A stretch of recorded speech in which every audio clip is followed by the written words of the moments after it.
Without further ado, please welcome your host, Stuart Brown. G'day everyone, welcome to another edition of Free Time Friday, live at 5 sometimes, but most certainly coming at you live tonight. We've got a special guest on the show tonight, first ever guest on Free Time Friday, so I'm pumped for that. I'm going to review the week that was, jump into some What's the Beef, have a look at a shout out, and then get our guest on the show. So we've got heaps to get through, so grab yourself a G&T and let's get started. Free Time Fridays. Okay, so fresh off the press, about 2 hours ago, Prime Minister Scott Morrison gave us an update on COVID-19 and gave everyone a massive pat on the back and said thank you very much for staying home and being antisocial. And it looks like the restrictions on everyone travelling will be eased starting from next Friday. So that is something to have a little disco stew about. Obviously, the proviso on that he's saying is that everyone, or hopefully more people, will download the app that allows us to track where you've been. Now, a lot of people probably don't realise that already happens anyway when you're on Facebook and when you're on a number of different other apps, and your phone, when you move around, naturally tracks what you're doing anyway. So don't be a dickhead, download the app, and if you don't like it on the other side of it, delete it, but it will certainly help things get back to some level of normalcy as quick as we can. Now, I gave you an update last week in What's the Beef about how disappointed I was in Netflix and their decision to gradually release the Michael Jordan documentary. So the good news for all of you is that means that for the next 3 weeks, you get to hear me give you an update 2 episodes at a time, like ripping a Band-Aid off slowly about the Michael Jordan documentary. Excellent.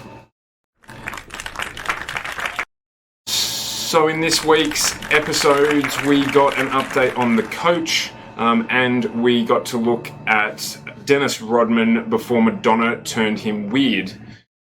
So a very exciting 2 episodes where you get to see Dennis Rodman go from a normal looking human being to somebody covered in tattoos wearing a really weird hat on Oprah. But it was very interesting. He was actually an enforcer for the Detroit Pistons and helped the Detroit Pistons take away the Chicago Bulls' chances to get into 2 NBA conference finals. Would have been very interesting to be a fly on the wall in the Chicago dressing rooms when Dennis Rodman joined Chicago, because at the end of one of those conference finals, they decided not to shake hands with the Bulls once they beat them, and that left a pretty sour taste in Michael Jordan's mouth, as it would. So definitely 2 good episodes, so jump on and have a look, and be interested to see what happens over the next 3 weeks. Last but not least, in the update from the week, I was pretty impressed to see that when I got to the end of my driveway on Anzac Day on Saturday morning, that a large amount of my neighbourhood had done the same thing. Standing out there listening to the last post, echoing around a very quiet neighbourhood with everyone burning candles, was really impressive, and it was something that I was really glad to be able to introduce to my eldest son.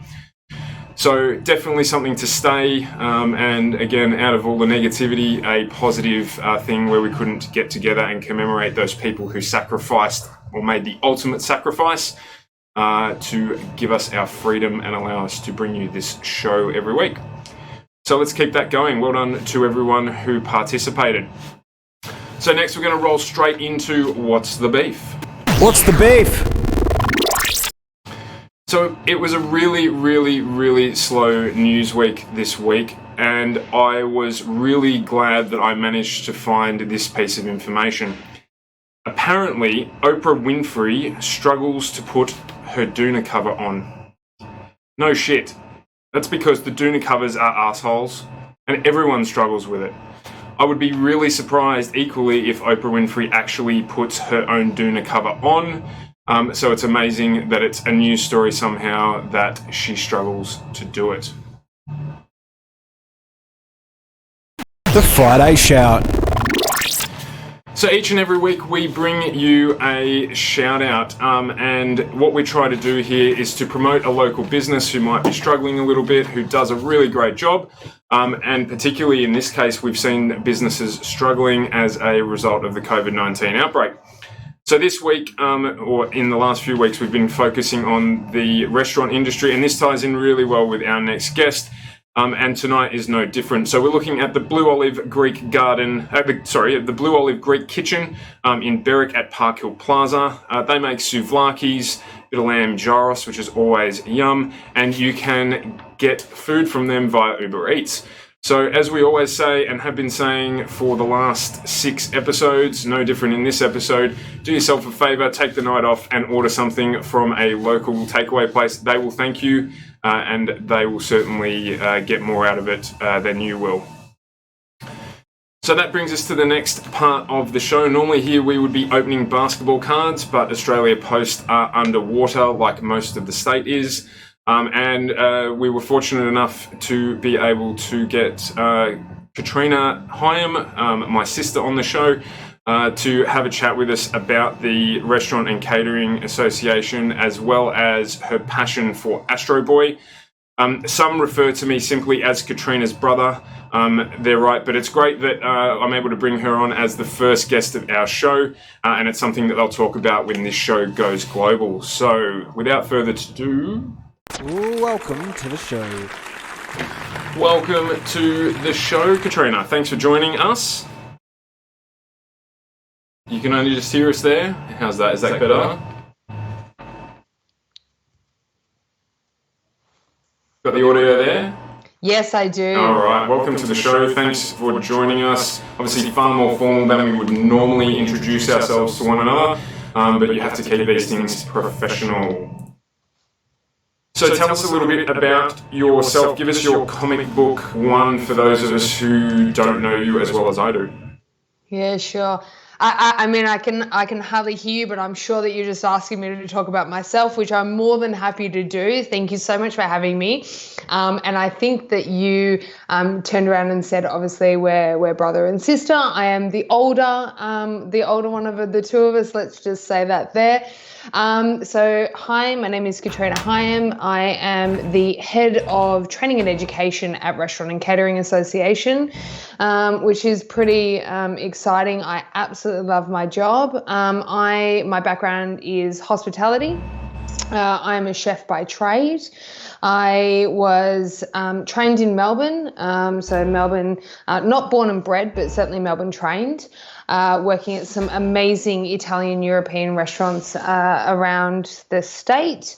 And then from there, I was a trainer and assessor. I decided that I really my passion was training and teaching people. And we had, my husband and I, Alan, we were crazy enough to buy a cafe called Windsor Deli in, 2009. And we owned a cafe for a few years, and I decided that obviously when we had our 2 daughters that we were going to sell the cafe, and I was going to start focusing on training and assessment because it was really a passion. Loved imparting knowledge, loved watching the apprentices and the students really thrive from the knowledge and information that obviously I was teaching them and everybody around surrounding people learning. So I was really lucky enough to have a move up to Sydney. I went for a beach change and moved up to the northern beaches of Sydney, which we loved and I missed terribly, especially with the rain out here at the moment in Melbourne, and was lucky enough to work at TAFE New South Wales and Le Cordon Bleu as a trainer and assessor amongst other specialty roles. And ended up moving back to Melbourne for family reasons. The kids were growing up wanting to see their grandparents and obviously aunties and uncles, and ended up with a role at Australian Training Products where we did some amazing resources for the hospitality industry. And at the beginning of the year, late last year, I was approached by Restaurant and Catering to take on the role of Head of Training and Education. Really lucky, started the role with them this year in January. And here I am. I'm now into just on my fourth or fifth month now, and absolutely loving it. So we've had some exciting things happen, and we're working on lots of different training outcomes at the moment and micro-credentialing and all sorts of craziness. So, and obviously a massive Astro Boy fan, which is why we're here. But yeah, I think I've just given you my life story in a nutshell, which again, you obviously already know a lot of this because I ring you and harass you most days. So yeah, no, absolutely. So thank you for having me. No, more than welcome. So hopefully that's fixed the audio a little bit and you can hear. It's much better. Excellent. I get to hear you in stereo now. Yeah, that's fantastic. And it's probably the only time where I actually get to talk and be in control of the conversation. So I'm loving this. It's gonna really help me when we're not on the camera. So you mentioned there that now you're at RCA. So what does RCA do? Okay, Restaurant and Catering Association represents over 47,000 cafe, restaurants and catering organisations Australia-wide. Yep. We look at representing the industry to government, making sure policies are put forward, ideas are put forward, things that our members are really looking for vital policy changes are put forward. I'm really lucky there's an amazing team at Restaurant and Catering that does all of that. I sort of sit outside all of that.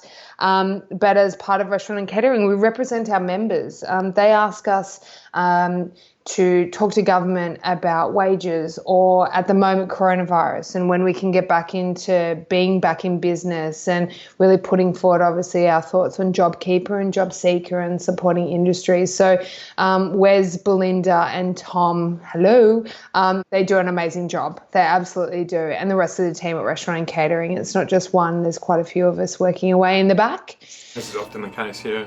Yeah, absolutely. And so then I come in from the training and education side. So it's about what the members need from us. And it's been a lot of feedback at the moment, obviously being quite new to Restaurant and Catering, a lot of listening to the members and asking them what they need and what they want from Restaurant and Catering from the training side to ensure that we're obviously doing the best by our members. So, yeah, we are certainly coming strides whilst going through Corona. Yeah, and obviously the restaurant and catering industry has been heavily affected by the coronavirus and obviously the really early shutdown that they experienced. So what, from a training perspective, what are you working on or how are you seeing that Corona is going to affect the training requirements of those businesses beyond reopening?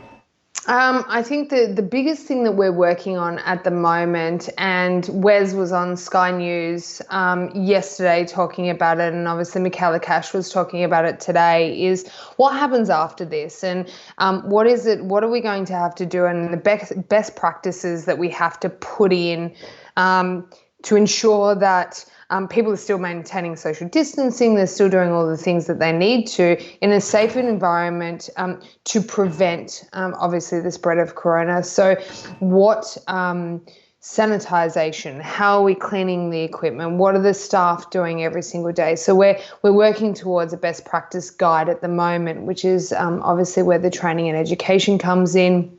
To put that forward and help our members and obviously the rest of Australia to, as they're going back into hospitality, what they're going to need to do. So it's very exciting. As much as we can support and as much as we can train and educate people and help them, that's obviously what Restaurant and Catering is here to do. Yeah, and it's really interesting as well that you talk about improved sanitisation and stuff like that, because I remember from, during your time going through your apprenticeship as a chef and all of those sorts of things, how you'd always talk about, and even some of the stuff that we ended up doing at home, like food labelling and, temperature controls and all of the stuff that restaurants already have to do to maintain hygiene standards around food preparation and things like that. It feels to me like this is just going to turbocharge again the responsibilities of the industry to deliver that sort of higher level of it's almost hospital-like levels of sanitization that they're going to be required to do. And obviously that's going to have a massive impact on how they operate their business.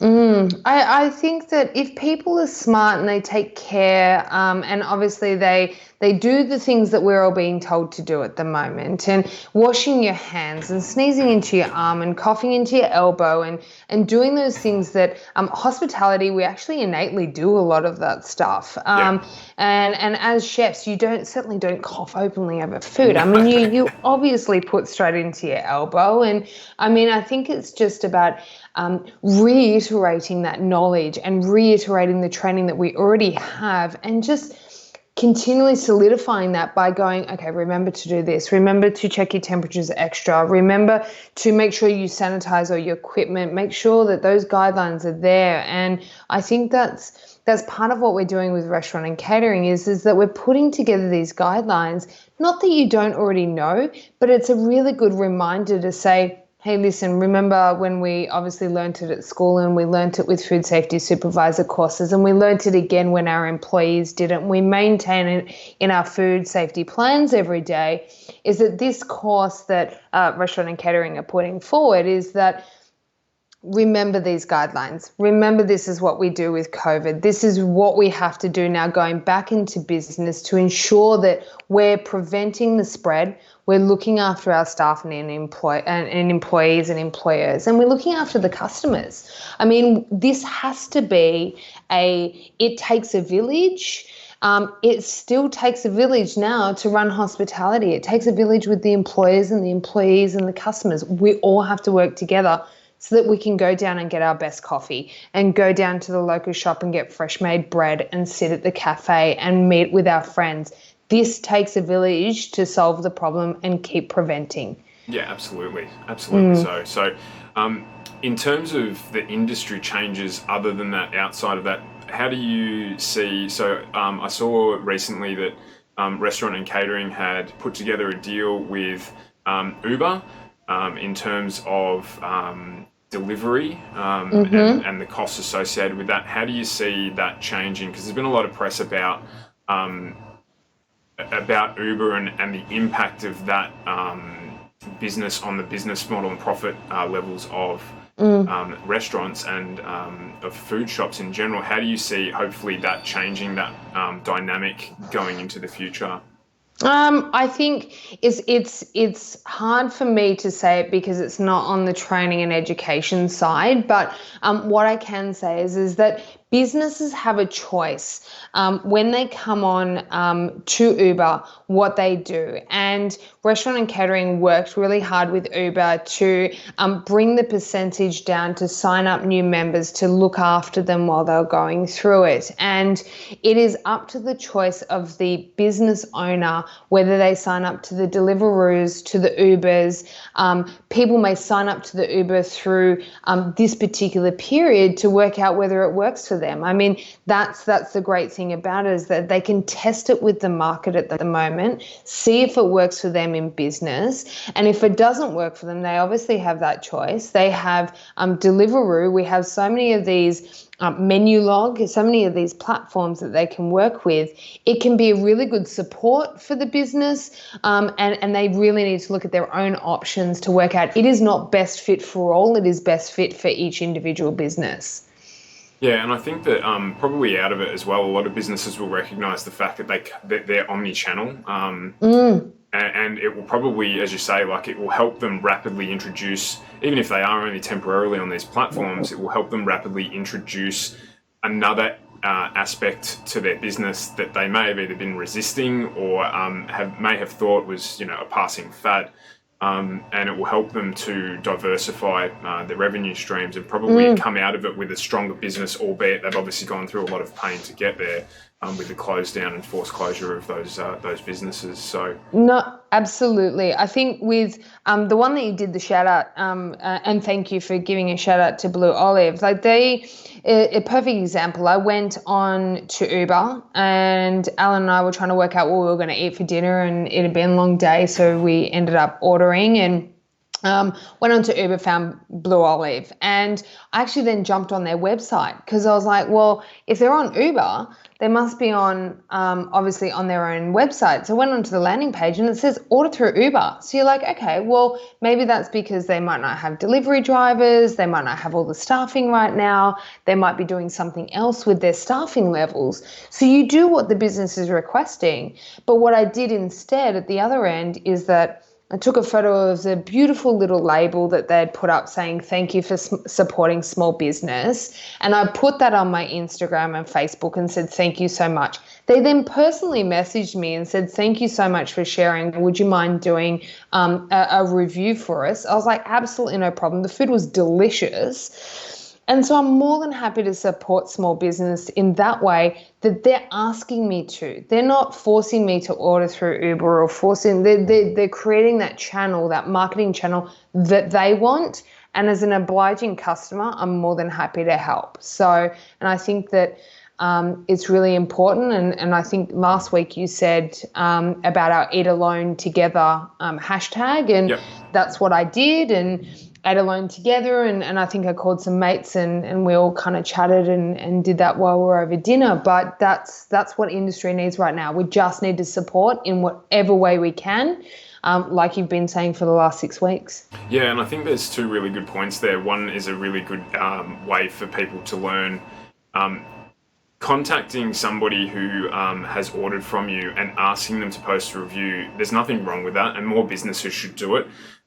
Everyone complains when they get negative reviews, but no one actually asks people to give them a review of their food. I think not even just food, it's generally. And it's probably in a lot of cases because they're hesitant or they may be hesitant about the type of review they're going to get. But the real key point for me on that as a marketing exercise is that they've personalized communication with you. And out of that, you get far more customer loyalty out of a personal interaction with a customer than sitting there and just waiting or hoping that they're going to leave a review. And you can address issues, but out of it, you've had a positive experience. You've posted on Instagram. They've thanked you for it, which is huge. And your network will see that, and it will help them grow their business. And they won't directly be able to grab hold of the people that have come into their business because of the fact that they've seen it on your social media streams. That's one of the only difficulties of being able to measure that type of engagement, but it's as good as word of mouth. And so, the businesses that do that sort of thing will benefit from it. Absolutely. I can give you another example if you'd indulge me just for a second. The floor is yours. I was scrolling through Instagram as you do at like 8 o'clock, 9 o'clock at night when the kids have gone to bed. And there was a company called 14 Days of Cheese. And I was like, straight away, great, this sounds amazing. And I jumped on there and they, I think they were asking for like last deliveries of the night before they started shipping out the next day. And I live in southeastern Melbourne, quite far out. It's like, I think it's like 50 k's from the city. So we really live in the burbs. And one of the things that I messaged them, I just pulled up the Instagram and said, look, I'm really wanting to order. I know that you're not delivering. Where can I get your 14 Days of Cheese subscription? And I said, I just want a once off $100 worth of, or $70 worth of cheese or whatever it was. And the lady automatically came out and said, we're actually delivering to Pakenham tomorrow. Would you like us to do an order? Could you please order like right now? And because she was so accommodating, I went from a potential $70 order to like $110 order purely because of the customer service. I'm a complete sucker for customer service. And $110 order later, the next day, like 9:30 in the morning, this beautiful package turns up in a little cold bag with my bottle of wine and all my delicious cheese. And straight away, I'm automatically sold. Like I'm in, ready to buy the next order. I haven't even eaten my cheese. I'm ready because of that customer service level was above and beyond. And I jumped on, and I think the lady's name was Maria, 14 Days of Cheese if I've got the name wrong. But I messaged her and says, thank you so much. The cheese is delicious. I Instagrammed it. And every single time I'm trying a new cheese now for 14 days, I'm hashtagging and copying in or tagging her and the cheese company. Yeah, wow. And in my circle, we're all foodies. We're all chefs. We're all business owners. We're all people that are obsessed to a ridiculous level of food. So I found her from a friend. She's now got business potentially from me saying how good it is and how good the customer service is. And it spreads like wildfire. It's really, really exciting for small businesses to be able to, yes, I can't imagine what it would be like for me to own business right now in hospitality. But there are so many amazing people making hay with the situation that is really inspiring on the other side. Yeah, and that's it. I mean, I was going to ask you, so was that something that they were doing before COVID, or is that something they've added to their business in terms of delivery? So were they a wholesaler or? I actually don't know. I think they've been in business for quite a while. Yeah. And I think that I've actually just found it because so many people are ordering things to home now that every time you get a delivery, it's exciting, right? Oh, absolutely. You're not getting a bill. You're getting something to your door. Like, I was so excited. I ordered from Who Gives a Crap, which everybody knows is the toilet paper company. And I was so excited. I have not heard of that. Oh my goodness! I've not heard of that. Did they have stock? They would have gone ballistic. They did. So they actually ran out of toilet paper, and so I've been following. It was a bomb stick. I did a back order with them. We had ordered from them in the past when I used to live in St Kilda, and they sent. I was so excited when there was a knock on my door today, and there's 48 rolls of toilet paper. Is that the toilet paper with writing all over it? Yeah. Oh. Yeah, it's amazing. Yeah, fair enough. Yeah. I should have had. I've got all these. It's got messages on it and stuff like that. So if you get bored. Yeah, there's like an emergency roll where it's all in red and you unwrap it and it's like Christmas and. But I should have, next time I'll bring more props. I've got props all around me, but I'll bring more props next time. But I'm enthusiastic that there's a next time. That's good. Yeah, no, at this stage, because I've like completely steered this conversation. No, that's I'm used to that. In preparation for this, I was thinking about when we used to play board games, and it would literally be that we would play whatever board game you wanted to first on a false promise that we would play whatever board game I wanted to next, and I knew we never would. I knew this conversation would be the same thing. I'd want to talk about a whole heap of stuff, and we'll talk about all your stuff first, and then we'll run out of time. Exactly right, and then we'll run out of time. But that's cool. Like I was saying, to get things to the door and that customer service and that next level at the moment is really separating people and their businesses apart, and just taking that little extra step to be nice and to go that little extra note is making such a difference to people right now when we're in isolation, and those little things are really making an impact on small business, and it's free. The only thing is costing you is that little bit of time, which everyone has more of at the moment because of what's going on. So that's right. Yeah, I get exasperated about it because it's so simple, but the thing that's taken businesses to realise about it is going out of business. Yes. And it just blows me away that it takes going out of business for people to recognise the tools that are available to be able to use them and to, develop and grow their business. So, and equally, as far as the other thing I wanted to touch on that you mentioned is how simple it is for consumers to support small businesses by doing exactly what you're doing. Jumping on Instagram, jumping on Facebook, tagging the product, saying what they've had. I mean, everyone's so quick to complain about bad service, and we know that it's 1 to 10 versus 1 to 100 in terms of a good feedback versus negative feedback, how many people tell. But Instagram, Facebook, all that stuff allows you to amplify that so significantly.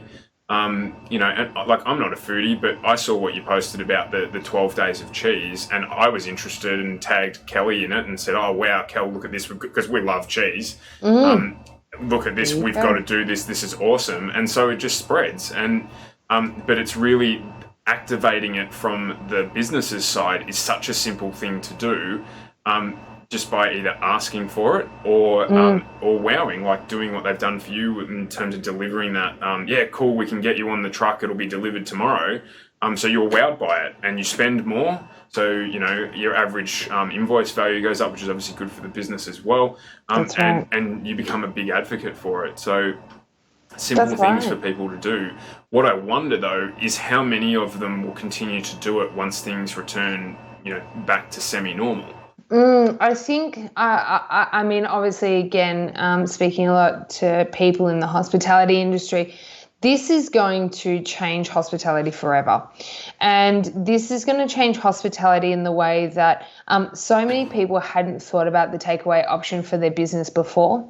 And now it's actually working. No, it's not 100% of the revenue that they were making before, but it is certainly helping to add to their revenue. And when this comes back, they'll hopefully be doing more of the takeaway options, and they'll have it as a secondary part of their revenue. It won't just they won't just cut it off and say, right, we're going back to doing everything in the restaurant. That's not how businesses is going to go. Yeah, you hope not. No, I hope so as well. I love getting cheese delivered to my door. I haven't shopped. So I was a really early adopter to Amazon, and part of that's Dad's fault. But I would buy books online, going as far back as 2001 when we got back from overseas. Mm-hmm. And I've just rediscovered my love for waiting for and forgetting what I've ordered, and then having it turn up and be like, oh, what's this one? Yeah. Even though I know roughly what it is, and because I get it delivered to work, I get deliveries almost every day now because of the delay in the postage. In post. And it's literally all this stuff that we organise, camera equipment and things like that for obviously what we're doing. And now it's gradually turning up, and it's even though I know what's coming, it's so exciting. Yeah, and it shouldn't be that, absolutely. Maybe it's how sad or boring it is, but I love it. I absolutely love it. It's like the basketball card thing and all that stuff. I don't think I would have rediscovered a lot of these things without the COVID-19 epidemic happening or pandemic happening. And I think that's, as you were saying before about positives coming out of the negative. Yeah, obviously it's not good that all these businesses have been affected really badly, and obviously above that people have passed away from it. But I think it's kind of like the injection that society needed to get going again and to get off this whole bag the crap out of everyone approach that people have been taking and get on with it. Yeah, be kind. I think the one of the other ones, and obviously teaching the girls about not everything. Obviously, as you know, I have two little girls, and Eleanor is 8 and Evie is 5, and Eleanor ordering something online. So she actually ordered something, a little toy from overseas. She saved up and did it, and now making her wait for that and realize that it doesn't just, everything's not instantaneous. And the same, we ordered Lego online from Rick James Bricks, the Lego. Oh, he's a legend. In Pakenham. And I ordered it the night before as a bit of a surprise to the girls. They'd been really good, schoolwork, obviously homeschooling and me juggling full-time work and all of that. And it arriving the next day, them unpacking this box of so many exciting Lego, obviously all the different builds and stuff that we had got for them, but to have it come in the mail, even though they had to wait for a little bit, like it's really good at teaching them a little bit of patience, and not everything's instantaneous, and not everything grows on trees. Like things have to happen for them to have that journey as well. So and I thought I would struggle with the waiting, because you know me, like I'm not impatient. I'm not impatient, but when I decide that I want to buy something, I'll just go and buy it. Yes. But it's been so busy that the convenience of the whenever I want to do shopping, doing it, far outweighs the having to wait a couple of days for it. Because generally, whatever I'm ordering, I won't have time to use until the weekend. Like I'm not ordering food. It's things for this or things for that. So. Bunnings is always open if you need to urgently get something, and otherwise you can probably wait for just about anything. So, it's converted me back again to that type of process. So, I think the other thing that it's stopped is this impulse buying as much, that people don't just go and hang at the shops either. I think people are being a bit more considerate about what they, apart from toilet paper, and people going and hoarding spaghetti and canned tomatoes and stuff. But it's really also, I think for me personally, and I'm not sure, there's obviously very, very different people out there in the world, it's actually made me consider, do I actually need that? Do I need to just go down to Fountain Gate or Chadstone just to go get that one thing? It makes me sort of consider, stay at home, Katrina, and then wait a week, and if you really do need it, still go out and buy it. Or can you buy it locally? Can you buy it from a small business owner? So it just kind of, that consideration, I think, has definitely made an impact on me and my family, that's for sure. Yeah, and I think that you're right. I think that will do a lot. A lot of people will go through that process, particularly as things tighten up on the way back out of this. That's right. So you dropped on before, we'll move away from this, you dropped on before talking about kindness. Now, I'm not as big a Astro Boy fan as you. We'll bring up, we prepared a special little dancing Astro Boy there for the stream. I'm not as big a Astro Boy fan as you were, even though when I was a kid, obviously we were kids at the same time. Are you sure about that? I'm pretty sure about that. When we were kids, I think I remember watching it like around the Roger Ramjet time in the afternoon. It's funny that we say that, just as a quick segue. I was explaining to our eldest boy the other day that we were watching Round the Twist, which is now on YouTube. And so we were like, watch this. Have you ever felt like this? Yeah. So we were watching it, and I started getting the song stuck in my head again. We were saying, we had to rush home from school and make sure we were home by 4:45 p.m. because you couldn't just turn it on. You had to be there when it was on. And I remember it was on, and then afterwards for the 2 minutes between that and when the news came on, Roger Ramjet would come on. Yeah, that's right. And Banana Man. Yep. And Captain Caveman. Yes, and what was the other one? There was another one. Trapdoor. Oh, Trapdoor. I think that's coming back on. Yeah, so there was like Astro Boy, then Trapdoor, then like Banana Man, and then Roger Ramjet, and then it was the ABC News, right? So everything was serious and we had to be quiet so that Mum and Dad could obviously listen to the news. But there was like this period of time on Channel 2 that was just like the best of the 80s. And I absolutely remember sitting up in New South Wales watching it all. And then it would drop into MASH. And then, yes, obviously all the rest of it that would come on at 6 o'clock. Which we've seen 9 million times, but we'll watch it again when it's on. So, but in terms of talking about kindness, certainly Astro Boy, from what I understand, was originally written about that. It was about understanding that either robots were could be kind, or about representing the kindness that was required in terms of human beings, or something along those lines. Yeah, look, I think it was, and let's just preface that I am not a diehard Astro Boy fan. No, you're a fan. I think that I'm a fan. I don't know everything about Astro Boy. I wish I did, and I wish I had more time in my life to learn more about it. But I think for me, it was there was always a moral to every episode, and there was always something he did that was kind, and something always to be learnt from it. And when I've reignited that passion quite a few years later, obviously with Eleanor and Evie, is that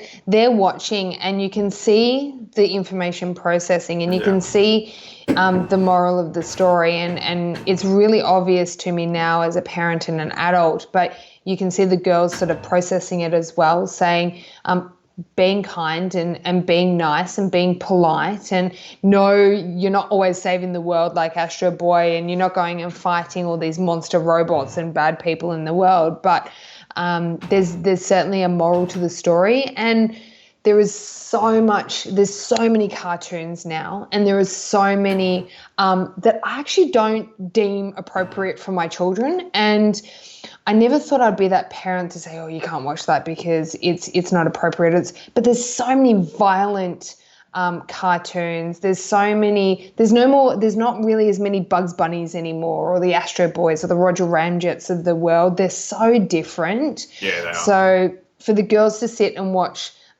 all, like, we've got the DVD one, which I'll show you the in a second, but for them just to sit and watch the DVDs, and I don't have to stress or worry that it's going to be something inappropriate or something that I don't think they're quite ready to know and understand, is a really, really nice thing too. So yeah, yes. And I think you're spot on. Like, our boys spend a lot of time actually watching YouTubers now, playing games and doing things, because we know, because we've obviously seen what they are, that they're okay.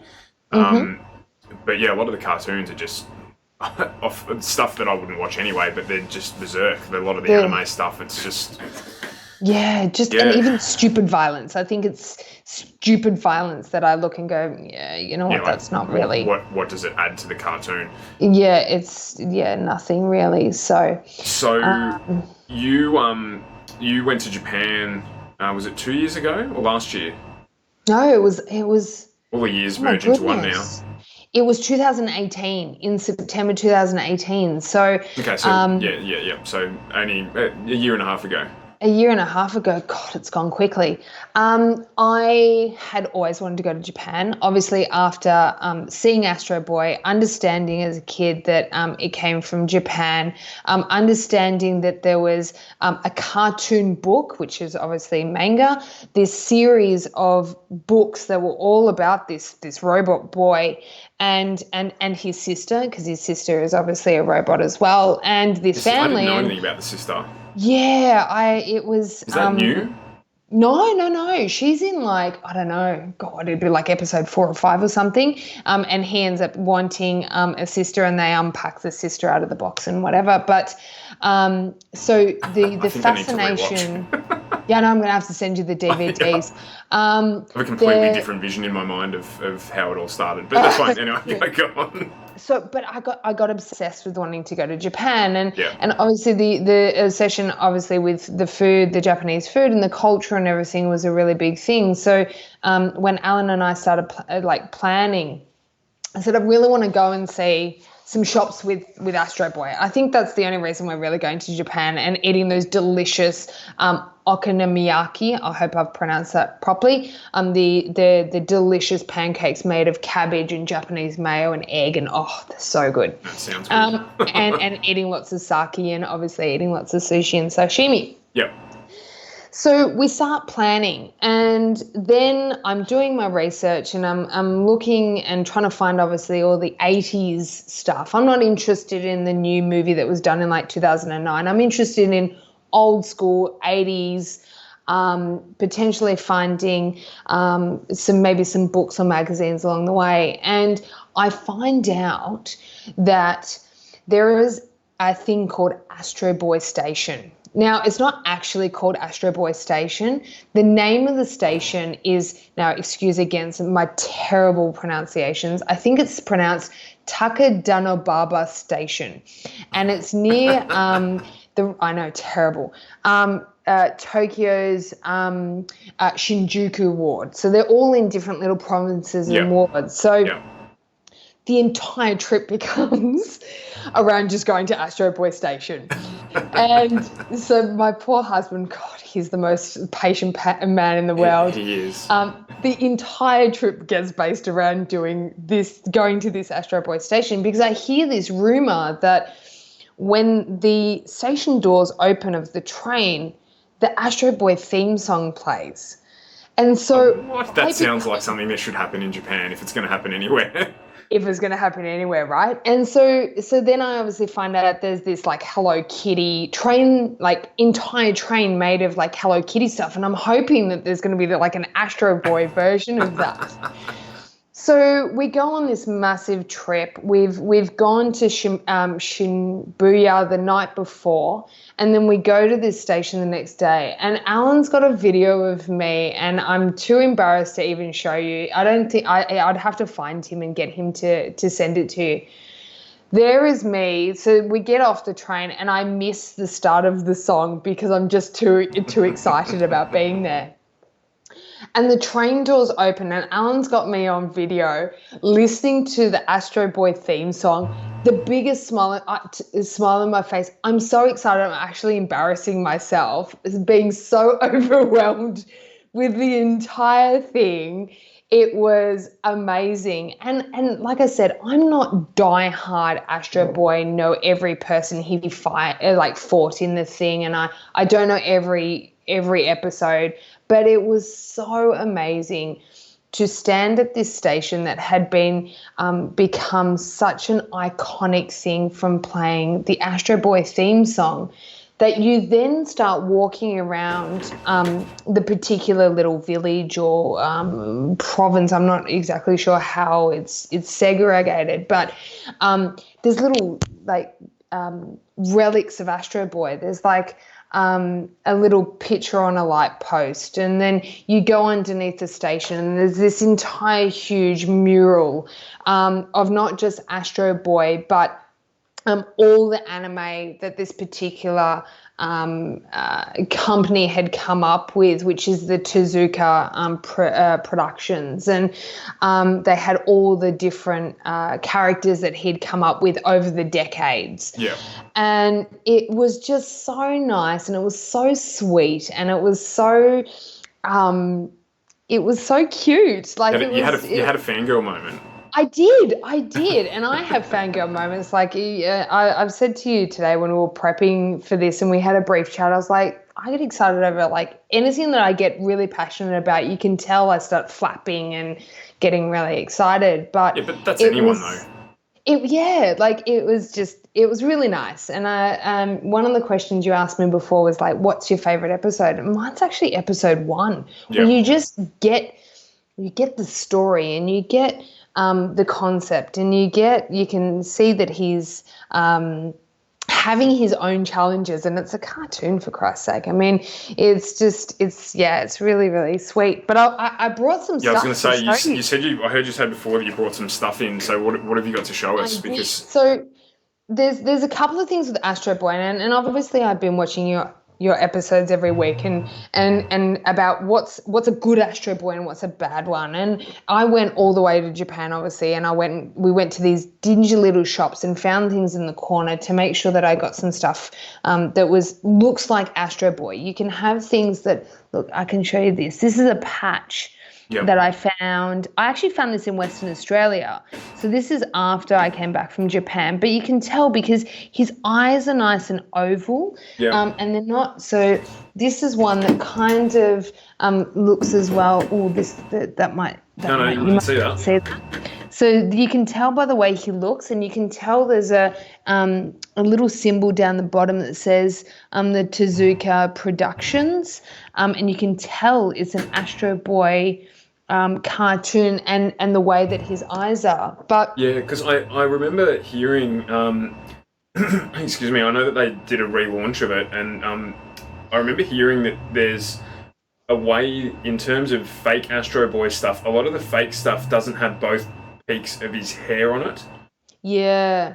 So you can tell if it's real production stuff or fake production stuff and you can see it on our little twirling Astro Boy on the screen there, that he's got 2 peaks on his hair and the fake stuff's only got 1. Mm-hmm. And that sometimes you can also see how they've drawn in the shimmer on his hair that's missing. Yeah, that's right. And so in the research I was doing, it's a way for you to tell. And there's also a difference in the way they do his boots. Yes. As well. So because I have heard that. Yeah, so with dealing with fakes, because I mean, even in the basketball card world, as bad as it was even today, I was seeing some stuff around people producing fake grading documents from the companies that actually do the real real grading. So, it's annoying that they do that. So it's cool that you're able to identify real stuff from fake stuff.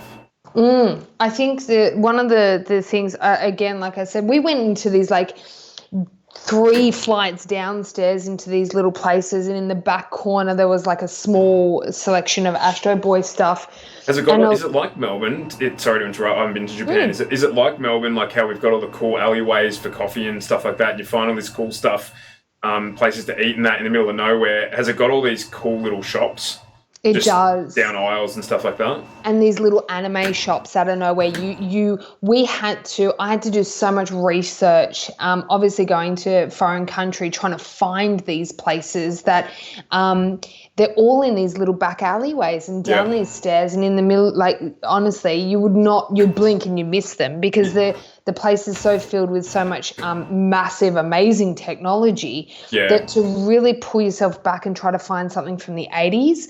Like, we went down one alleyway that I really wanted to find this Astro Boy magazine, and I should have put it in my little array of stuff, but maybe if you have me again, I'll show you next time. Yeah. But it was really hard to find stuff, and it was really expensive. And I was like, I hadn't even thought, of course it's going to be expensive. It's going to be hard to find, because I presumed that there would be tons of Astro Boy stuff everywhere, but it really wasn't, because it's old school now. It's hard to find. And even going online now to find really good Astro Boy stuff is really expensive. There's a watch that was like $700 or $800 because it's one of the original runs of Astro Boy, just a normal analog watch. So it's like a lot of this stuff, because it goes through cycles. So obviously as a kid you had no money to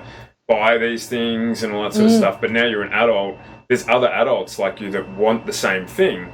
So the basketball card sector is the same, where it goes through peaks and troughs and it gets more expensive.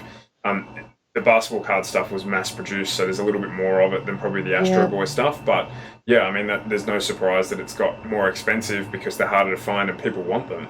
Yeah, I found on little shops there was these other ones which were little.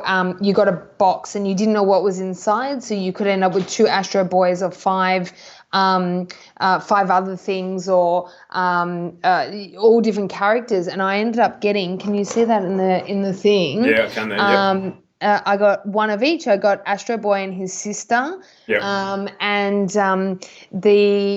Which is really, really lucky. I could have ended up with a professor or whatever, but I bought the last 2 boxes, and Alan was like, "Are you going to open them?" I was like, I'm not a mad hardcore collector. I love the stuff, but I would rather display it. So I took these to work and put them in my office at work instead. And I have my Astro Boy mug, which I was showing before, if you can see without the reflection. Yep. And I use it. Yeah. And I don't want it sitting on the shelf. I don't want to get to 80 and go, God, I wish I used that Astro Boy mug. But this is the other one. This is the DVD collection that the girls watch. We unpack them and we use them. I'm pretty sure I bought that for you. Yeah, you did. Yeah. I was gonna give you credit, but you beat me to the punch. Yeah, sure you were. And my T-shirt. Oh, that's cool. And it's got the hologram style thing on it. Yep. I don't wear it very often. Is that real, is it? Yeah, that one's from Japan. Yeah. And I've got the little badges. I was wearing my jacket on purpose to show you my badges from Astro Boy. So you've got your Thundercat on there as well? I absolutely have Thundercat on there. Thundercat, and what's the background of that? You do... So I play roller derby. I play for South Sea Roller Derby. Hi, everybody. And make sure you like the page. Yeah, absolutely, like the South Sea page. And everybody has a pseudonym, right? So they're like the inner demon or inner person that you want to skate, inner person you want to be. And so obviously Katrina is Cat. My husband, when we were trying to come up with names, said, what about Thundercat? And I was like, that is wicked, because it's 80s, which, as we just said, I absolutely love. It's something we watched as kids. I was going to say, I just remember watching it on Saturday mornings.